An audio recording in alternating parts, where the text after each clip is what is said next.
कब्ज़ और शुगर का कोई कॉम्बिनेशन बनता है कोई, कि कब्ज़ जिनको रहती है अक्सर, क्या वो शुगर के पेशेंट हो सकते हैं? देखिए, जो कॉन्स्टिपेशन है वो इट्सल्फ खुद बहुत बड़ी बीमारी है और उसके जो है ना बेतहाशा रीज़न है। और जो डायबिटिक पेशेंट है उनको लाजमी जो है ना कॉन्स्टिपेशन होती है, क्योंकि उनमें जो शुगर ज़्यादा होती है तो वो कॉन्स्टिपेशन जो है ना उसका बायस बनती है।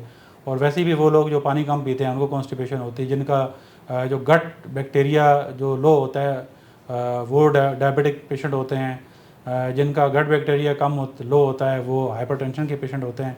देखें, ये पूरी साइंस है। जिस बंदे का गट बैक्टीरिया लो होगा, वीक होगा, उसको डाइजेस्टिव सिस्टम के इशू होंगे, उसको हाइपरटेंशन होगा, उसको आए दिन इम्यून सिस्टम वीक होगा, आए दिन उनको नज़ला ज़ुकाम हुआ रहेगा। और वो कहते हैं ना कि ये गट बैक्टीरिया जो होते हैं इनको न्यूरोट्रांसमीटर्स भी कहते हैं। तो ये बहुत ही एक इम्पोर्टेंट और समझने वाली बात है, जिसको हम बहुत लाइट लेते हैं कि जी हमने इस पर गोल खा लिया तो मैं ठीक हो गया, किसी ने किसी हकीम की बनी गुलकंद खा ली तो वो ठीक हो गया। ऐसा नहीं है।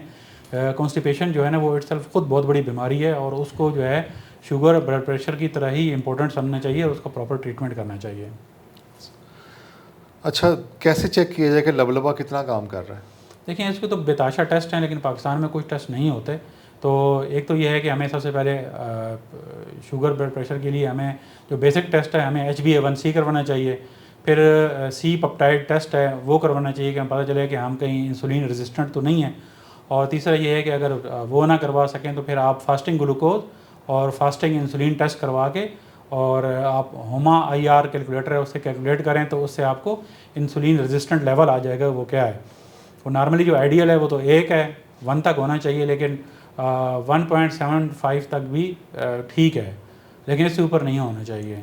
कोई ऐसा भी है कि बंदा कोई देसी टोटके से भी पता लग सकता है या टेस्ट ही होते हैं?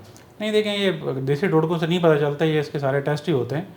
तो देसी टोटकों की वजह से तो देखें हम तीसरी जो है ना वो डायबिटिक पेशेंट की बड़ी कुव्वत बन गए हैं। तो वो यही वजह है, टोटके और जो क्वैक्स हैं और जो नीम हकीम हैं, जिनकी वजह से आज हम इन हालात तक पहुँचे हुए हैं।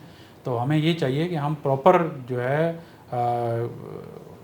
डॉक्टर या वो लोग जो इन चीज़ों पे अबूर रखते हों, हमें उनको फॉलो करना चाहिए।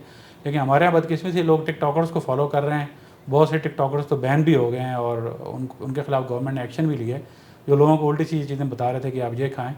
उनका जो है ना मिलियंस में उनके फॉलोअर्स थे। लेकिन ये देखें, ये तो एक हेल्थ की बात है। हेल्थ जो है ना आपको उसी से आपको कंसल्ट करना चाहिए जो इसका एक्सपर्ट हो। सही।